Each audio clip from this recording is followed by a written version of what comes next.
Halo semuanya, selamat datang kembali di kelas Technopreneurship versi online pertemuan ke-6.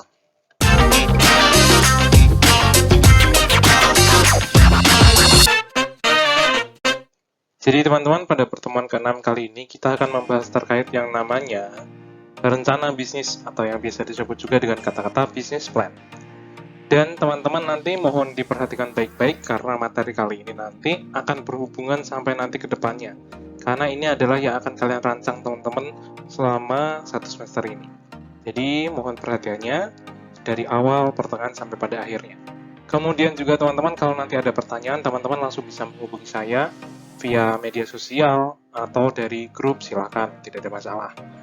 Dan juga seperti biasa saya ingatkan bahwa di dalam video ini nanti kemungkinan akan ada tugas juga, yang nanti tugasnya entah tugas kelompok atau tugas individu.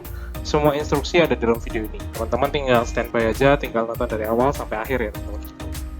Oke, tidak perlu panjang lebar lagi. Kalau nanti teman-teman tidak ada pertanyaan terkait dengan materi hari ini, teman-teman nanti bisa langsung klik tombol like, dan jangan lupa teman-teman bisa klik tombol subscribe agar tidak ketinggalan dari materi-materi yang nanti akan saya sampaikan sampai ke depan-kedepannya teman-teman.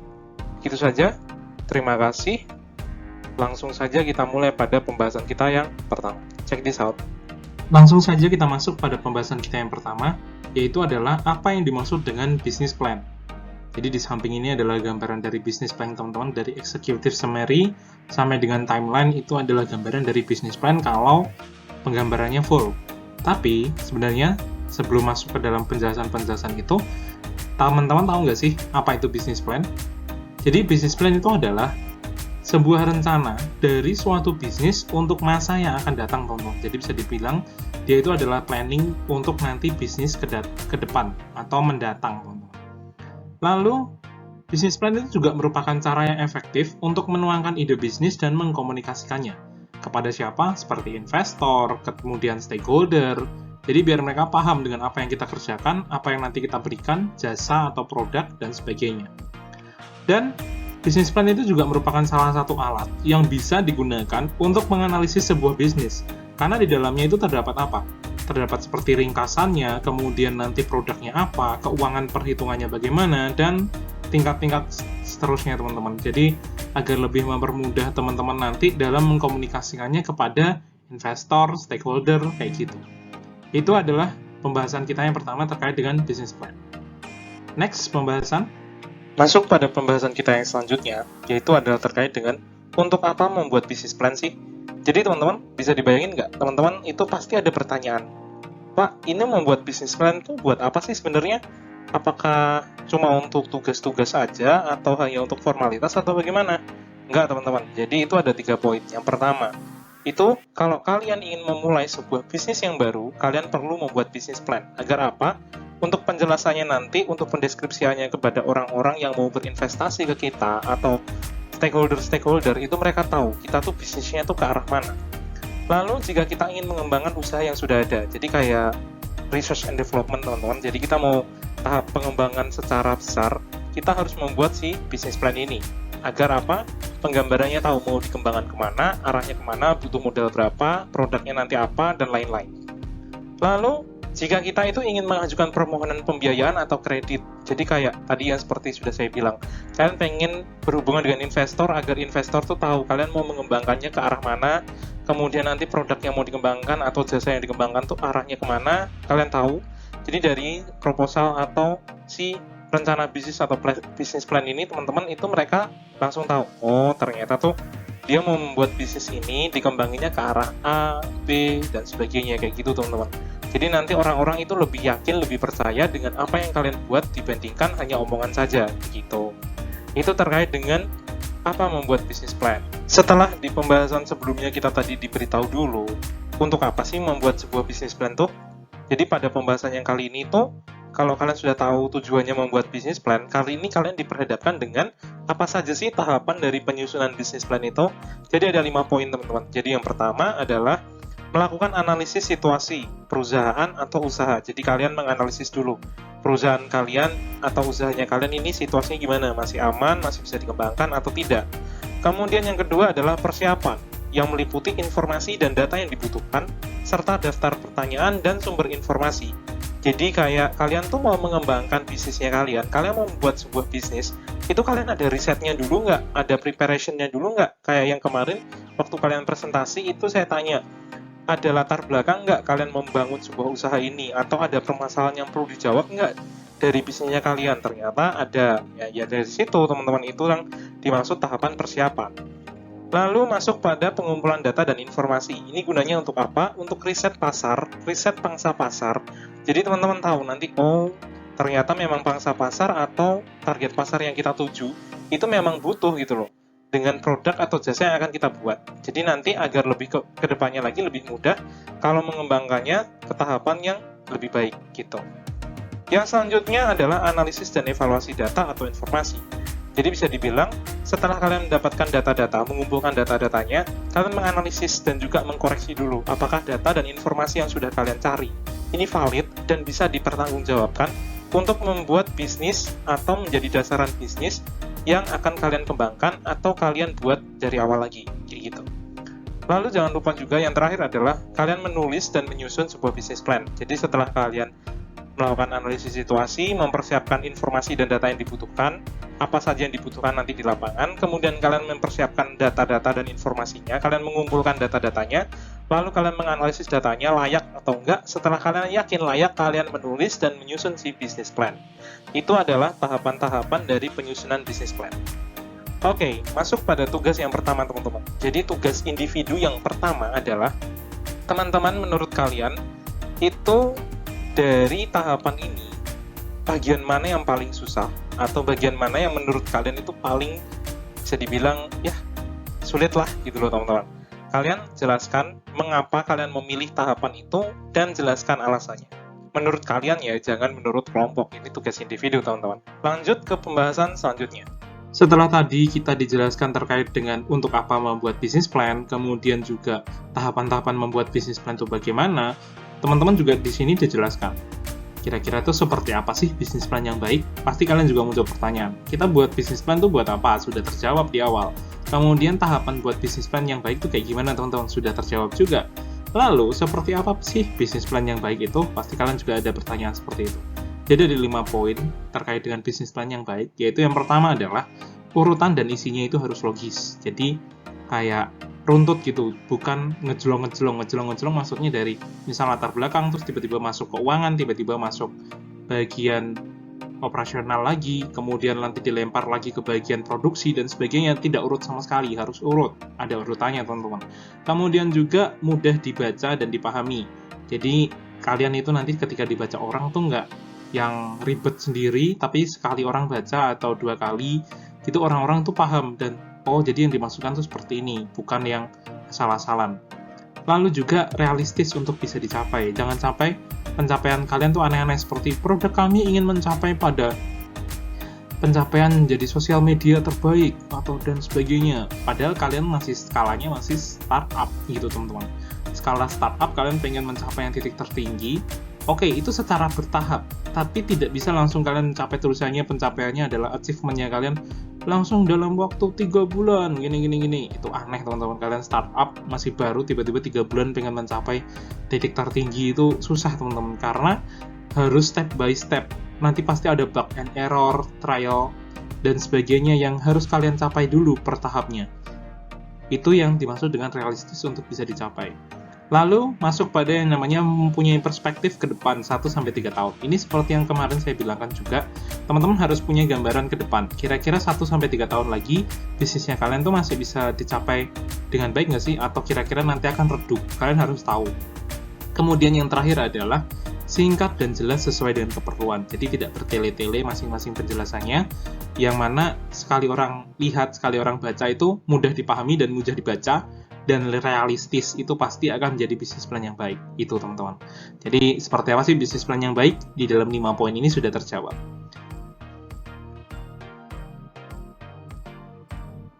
Selanjutnya kita masuk pada tahapan bagaimana sistematika bisnis plan sih sebenarnya.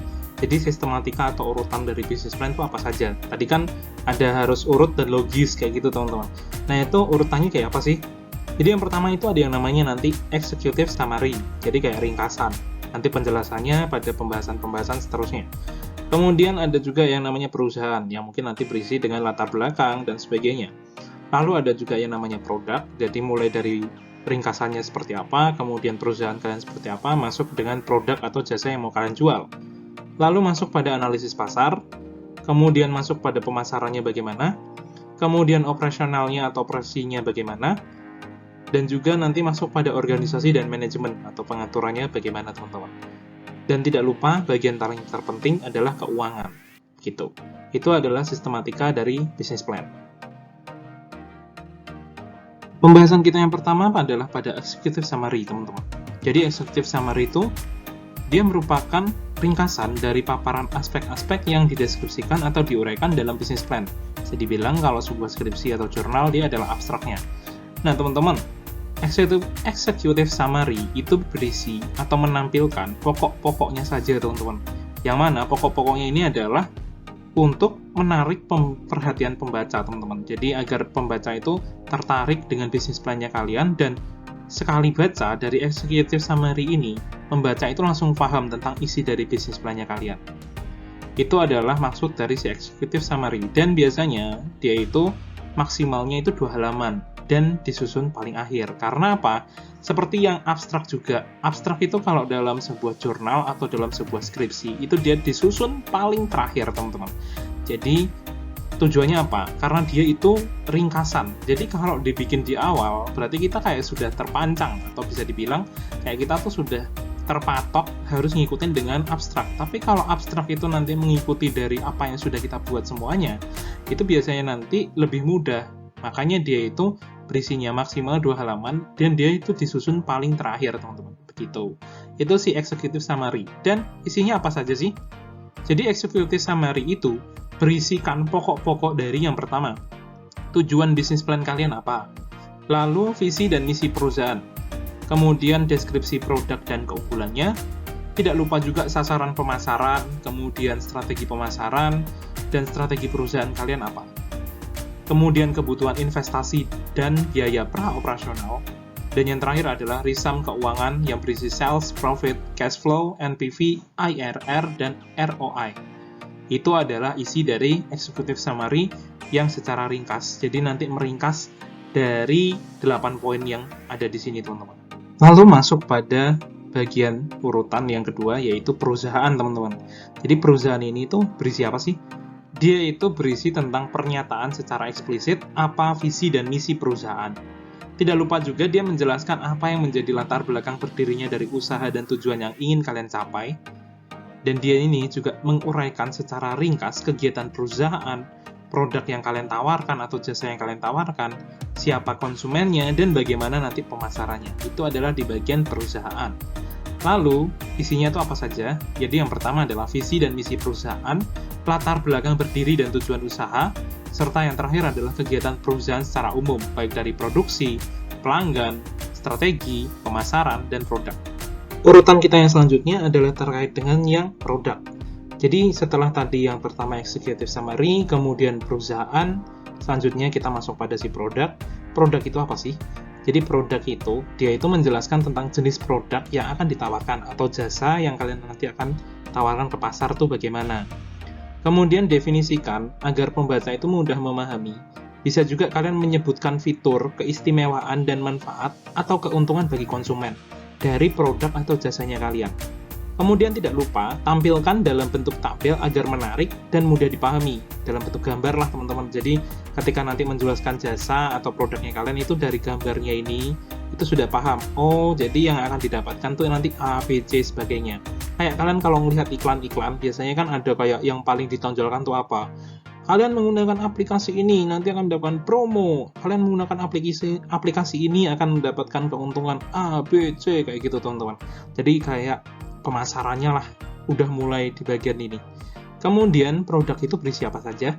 Itu yang pertama, dia itu berisi tentang deskripsi produk yang meliputi jenis, spesifikasi, durasi, dan keistimewaan serta manfaat. Lalu tidak lupa, dia itu juga berisi rencana pengembangan produk kalau misalnya ada rencananya. Kalau tidak ada, tidak perlu dicantumkan, jadi bagian ini hanya opsional.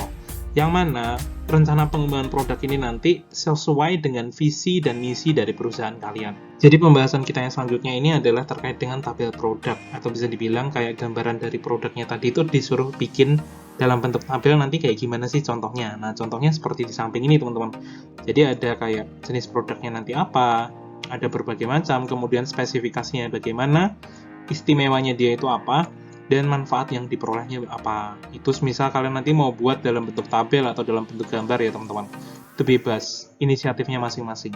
Kemarin di kelas arsitektur sampean, Technopreneurship H, itu kemarin ada beberapa kelompok yang membuat dalam bentuk tabel.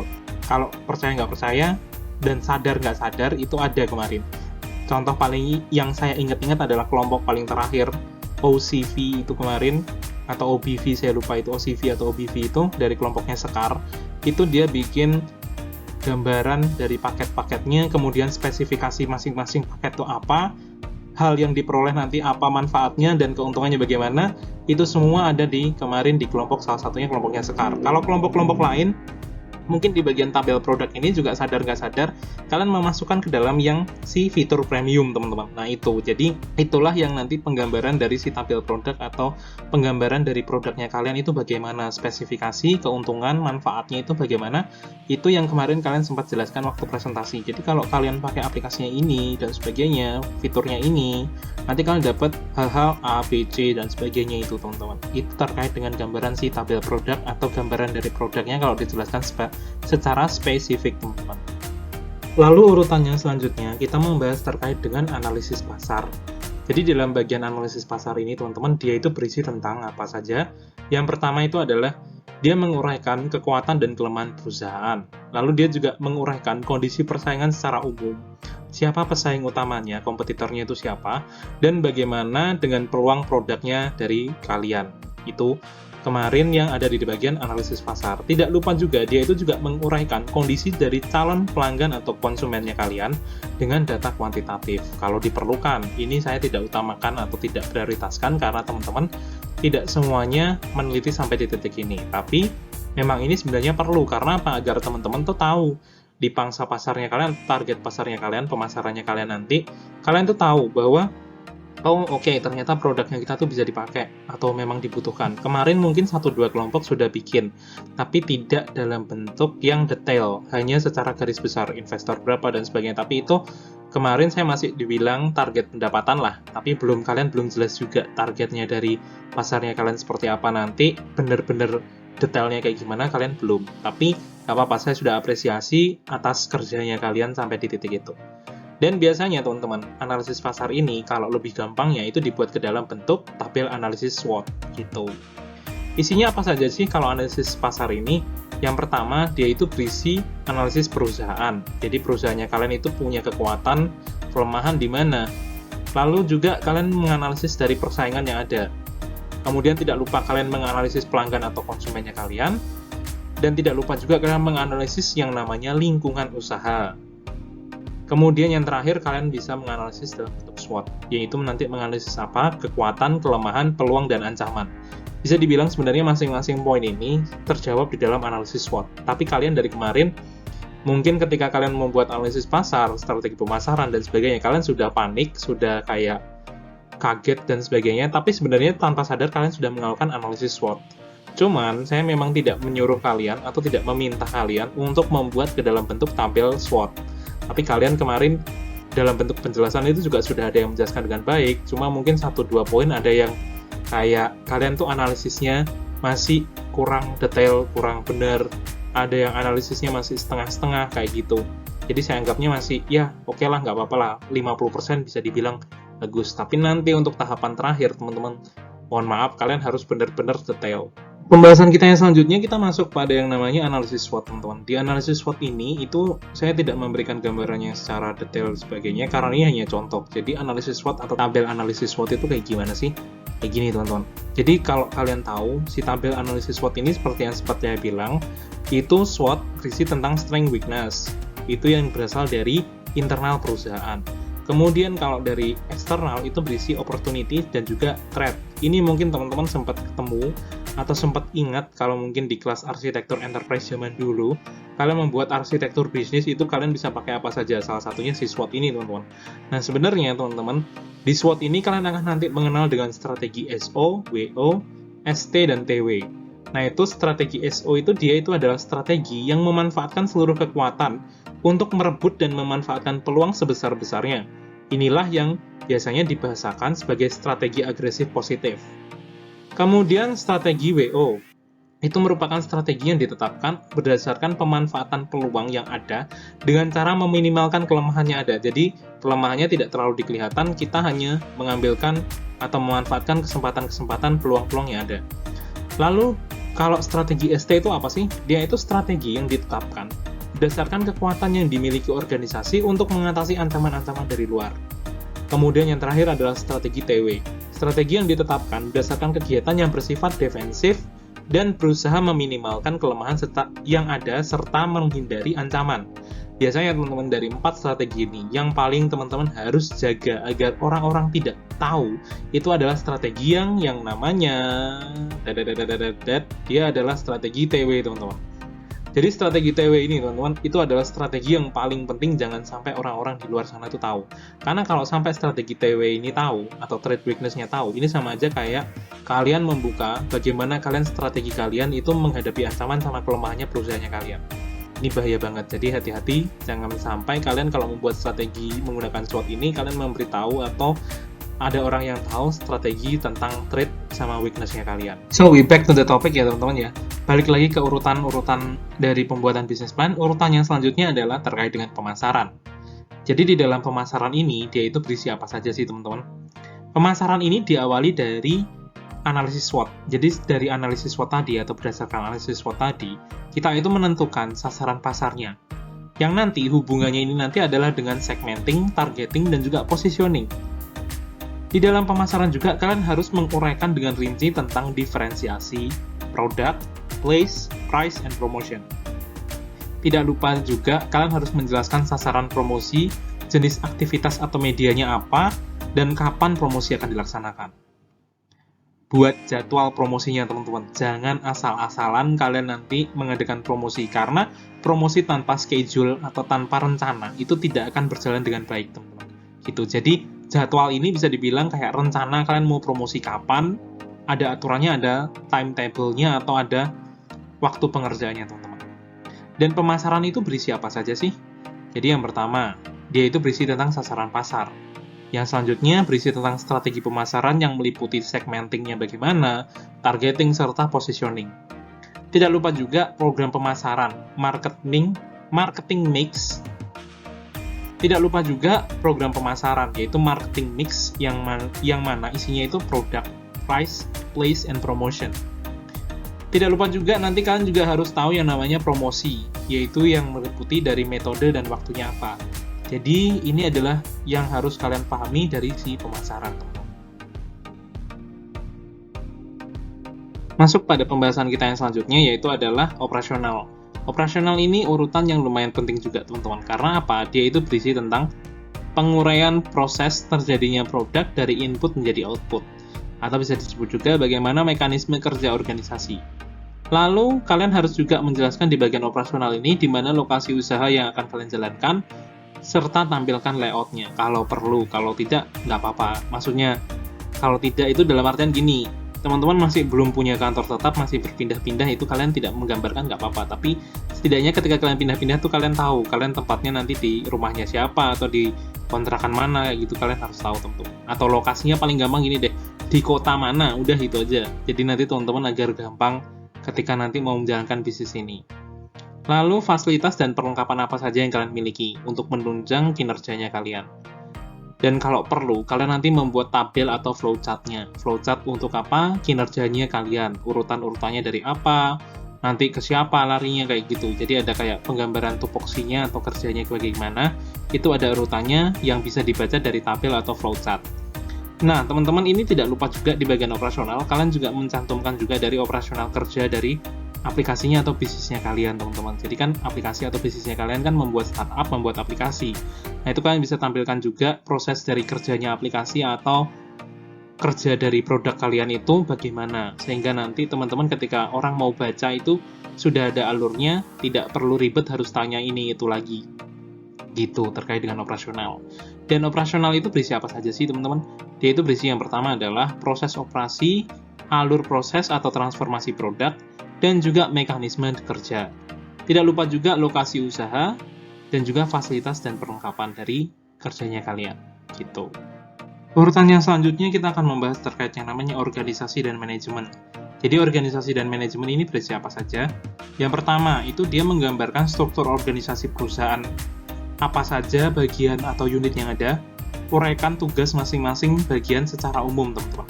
Itu adalah penggambaran dari si organisasi dan manajemen. Kemudian tidak lupa juga, nanti ada juga siapa saja orang atau staf yang terlibat, dan uraikan kualifikasinya, meliputi kualifikasi pendidikan, pengalaman, dan juga skill. Kalau perlu saja teman-teman, kalau tidak perlu dijelaskan nggak apa-apa, karena ini sebenarnya penting untuk nanti dibaca pada investor, tapi kalau misal kalian pasang di gambaran di strukturnya perusahaannya kalian, itu sedikit gimana sih, mengganggu sih, karena ada pengalaman kerja juga, skill, dan sebagainya itu lebih baik kalian cantumkan di dalam dokumen business plan-nya daripada kalian cantumkan di dalam nanti penggambaran ketika kalian menggambarkan strukturnya. Kemudian jangan lupa juga tampilkan dalam tabel. Jadi penggambarannya ini sebenarnya tampilkan dalam tabel karena berisinya itu detail teman-teman. Jadi kayak nanti orangnya siapa, pendidikannya apa, pengalaman berapa lama, skillnya dia ngapain aja, jadi tahu.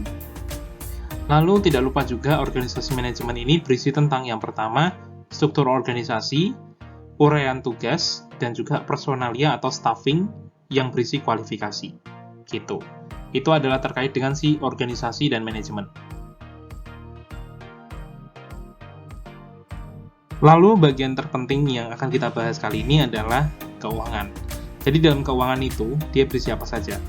Jadi kalian harus merincikan kebutuhan investasi dan biaya praoperasi yang dibutuhkan, meliputi dari unitnya, harganya berapa, dan jumlahnya berapa. Lalu tidak lupa juga kalian harus merinci apa saja komponen biaya langsung dan biaya operasional. Kemudian proyeksikan penjualan yang nanti meliputi dari unit, harga, dan jumlahnya berapa. Dan susun proyeksi laba rugi, arus kas, dan juga neraca awal. Itu adalah bagian yang di keuangan. Dan kira-kira kalau penggambarannya itu kalian harus menginputkan atau memasukkan apa saja sih? Itu yang pertama, kalian ada menginputkan atau memasukkan rencana investasi dan biaya praoperasi. Lalu tidak lupa biaya langsung, biaya operasional, lalu proyeksi penjualan, lalu proyeksi laba rugi, dan juga proyeksi arus kas, lalu tidak lupa juga teman-teman yang paling penting, neraca awal. Ini sebenarnya ada bagian-bagian dari akuntansi sih teman-teman, tapi teman-teman memang harus pahami juga agar teman-teman kalau benar-benar nanti suatu saat membuat sebuah perusahaan yang detail kan harus tahu ada gambaran-gambaran apa saja. Jadi teman-teman di dalam bagian poin keuangan itu sebenarnya masih ada beberapa poin penting yang harus kalian pahami. Jadi di dalam poin penting itu adalah kalian harus tahu yang namanya menghitung BEP sales dari proyeksi laba rugi yang sudah kalian susun. Tidak lupa juga kalian harus menghitung NPV dan IRR dari data proyeksi arus kas yang sudah kalian susun. Kemudian tidak lupa kalian juga menghitung ROI atau ROI dari data pendapatan setahun dibagi total investasi. Lalu setelah itu kalian menyimpulkan nanti bagaimana hasilnya. Nah, itu masih ada urutan tambahan lagi setelah dari neraca awal tadi, teman-teman, yang nanti ini merupakan tambahan khusus. Jadi yang pertama ada analisis kelayakan usaha, kemudian BEP atau break even point sales, kemudian NPV net present value, kemudian IRR internal rate of return, dan yang terakhir adalah ROI atau return on investment. Jadi teman-teman harus tahu juga terkait dengan pembuatan dari poin-poin ini nanti. Dan ini tugas yang kedua, tugas individu. Teman-teman cari tahu dari BEP, NPV, IRR, dan juga ROI. Ini bagaimana bentuknya dan bagaimana cara membuatnya, teman-teman. Gitu, itu adalah untuk yang tugas individu yang kedua, teman-teman. Lanjut. Pembahasannya selanjutnya ini sebenarnya, teman-teman, itu lebih ke arah nanti penggambaran dari kalian membuat keuangan itu bagaimana aja. Jadi tolong diperhatikan baik-baik ya teman-teman, karena ini nanti bisa menjadi acuan kalian nanti ke depannya membuat si proposal business plan. Yang pertama di sini masuk pada yang namanya rencana investasi. Nah, ini contoh penyajiannya, jadi ada kategori jenis investasi, kemudian unitnya berapa, jumlahnya berapa, jumlah per unit, dan jumlah secara total. Itu gambarannya, seperti ada jenis investasinya itu dalam komputer, sepeda motor, OHP, dan sebagainya itu. Ini adalah rencana investasi tabelnya, teman-teman. Ini nanti kalau teman-teman mau baca secara detail, kalian bisa pause video ini, kemudian kalian bisa, oh ini penggambarannya seperti ini, kayak gitu ya. Lanjut, yang selanjutnya adalah biaya praoperasi. Jadi ini contoh penyajiannya, teman-teman, itu ada jenis biaya, unit, dan jumlah. Jadi di situ gaji. Gaji untuk apa? Unitnya adalah orang, dan di sini yang dibutuhkan adalah 4 orang. Kemudian perizinan, sudah pasti, ada 1 paket. Lalu perlengkapan promosi, kop surat, amplop, dan stempel, serta biaya operasional atau admin dalam waktu 1 bulan. Itu ada jumlah per bagian unitnya, dan jumlah secara totalnya. Selanjutnya masuk pada contoh penyajian biaya langsung, teman-teman. Di situ ada respon atau personnya, kemudian harga jual, kemudian material, CM, internal, eksternal, dan sebagainya. Ini nanti teman-teman kalau misal tidak paham dengan gambar ini, teman-teman nanti bisa googling juga, nggak apa-apa. Kemudian nanti kalau googling kalian juga ada sedikit nggak paham, kalian mau tanya sama saya, silahkan. Saya membuka kesempatan kalian untuk berkonsultasi dan bertanya pada saya. Jadi yang selanjutnya itu adalah biaya operasional. Jadi di sini ada gambaran contoh penyajiannya adalah jenis biaya, keterangannya itu bulanan atau tetap, kemudian jumlahnya berapa per orangnya atau per bagiannya. Kemudian sewa kantor, telepon, dan sebagainya. Ini contoh penyajian. Jadi teman-teman ini tidak harus teman-teman bikin sesuai dengan ini. Bisa berubah-berubah, bisa menyesuaikan dari kebutuhannya kalian saja.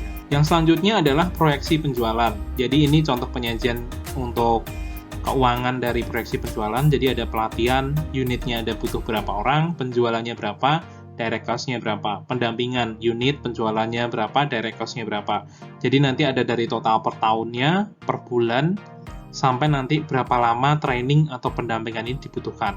Lalu yang selanjutnya adalah proyeksi dari laba rugi. Ini yang lumayan detail, teman-teman. Jadi deskripsinya adalah penjualannya kalian, totalnya berapa, dari bulan Januari sampai dengan Juli. Nah, ini sebenarnya tergantung pembuatannya kalian. Mau kalian bikin 6 bulan, atau mau kalian bikin selama 1 tahun, silahkan, bebas. Dan untuk deskripsinya, itu kalian tidak perlu mengikuti ini. Jadi kalian bisa bikin sesuai dengan kebutuhannya kalian masing-masing aja, jangan disesuaikan. Karena kalau kalian menyesuaikan dari sini, kemudian nanti ada yang tidak ada, pasti kalian bingung, Pak, saya kan nggak butuh ini, nggak butuh bagian ini, kok dimasukkan sih kayak gini, dan sebagainya. Nah, ini teman-teman, ini cuma contoh penyajian, jangan sampai teman-teman salah mengikuti ya. Kemudian yang selanjutnya adalah proyeksi dari arus kas. Nah, di sini ada arus kas itu ada saldo awal berapa, cash in, kemudian cash out, kemudian surplus, dan lain sebagainya. Ini seperti biasa juga saya ingatkan, teman-teman bisa bikin terserah selama 1 tahun, atau selama 6 bulan, atau selama langsung jangka waktu yang lebih lama lagi. Tapi kalau saran saya sih 1 tahun sih. Di situ kan ada tulisannya Januari sampai Desember 2002. Ini contohnya sih. Cuman teman-teman mau bikin bebas, nggak harus mengikuti ini nggak apa-apa. Tapi kalian harus melihat deskripsinya apa saja yang kalian butuhkan. Jangan sampai kalian bikin cash in, cash out-nya itu ngasal-ngasalan.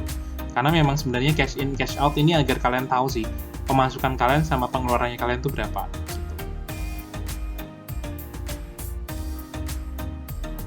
Nah, begitu saja teman-teman untuk pembahasan materi kali ini. Lumayan panjang, cuman ini saya harap teman-teman bisa memahaminya dengan baik. Kalau nanti teman-teman ada pertanyaan, kalian bisa hubungi lewat kontak-kontak yang sudah tersedia ya teman-teman, secara online lah pastinya. Nanti kalau mau tanya aja nggak apa-apa. Kemudian kalau tidak ada pertanyaan, berarti saya tahu kalau kalian sudah paham. Saya tunggu tombol like-nya teman-teman, karena kalian saya anggapnya sudah paham dengan materi ini. Kalau tidak ada lagi yang ditanyakan, terima kasih atas waktunya teman-teman. Jangan lupa tadi tugas individunya seperti apa. Dan untuk tugas kelompoknya adalah tolong dibenahi bagian keuangan dari masing-masing startupnya kalian, teman-teman. Karena kemarin kan bagian keuangannya kalian kan masih acak-acakan tuh. Masih kayak belum niat ya teman-teman ya. Tolong dibenerin di bagian keuangan. Tidak lupa juga, saya juga memberikan tambahan. Kalian mungkin bisa melakukan analisis SWOT untuk bagian pemasarannya kalian, agar kalian benar-benar tahu nanti strategi pemasarannya kalian yang pantas itu apa. Agar kalian tidak memberikan asal-asalan pemasaran atau nanti mempromosikan produknya ke bawah tuh kalian asal-asalan, janganlah teman-teman. Kasihan kalian lah, udah mikirin produknya bagus-bagus tapi pemasarannya ngasal, itu kayak gimana gitu loh. Oke, itu aja teman-teman ya dari saya. Terima kasih atas waktunya. Oh iya, kalau ada yang tanya terkait dengan deadline tugas yang kelompok ini, tugas kelompok nanti deadline-nya tersendiri dari tugas individu, karena saya tahu untuk memperbaiki bagian keuangan dan bagian pemasaran itu butuh waktu teman-teman, dan itu tidak bisa singkat karena masing-masing kalian juga ada tugas individu juga. Jadi teman-teman nanti saya kasih waktu tersendiri juga untuk bagian keuangan sama pemasarannya kalian ini untuk perbaikannya. Oke, Kalau tidak ada lagi teman-teman, terima kasih atas waktunya. Selamat melanjutkan aktivitas kalian. Thank you teman-teman.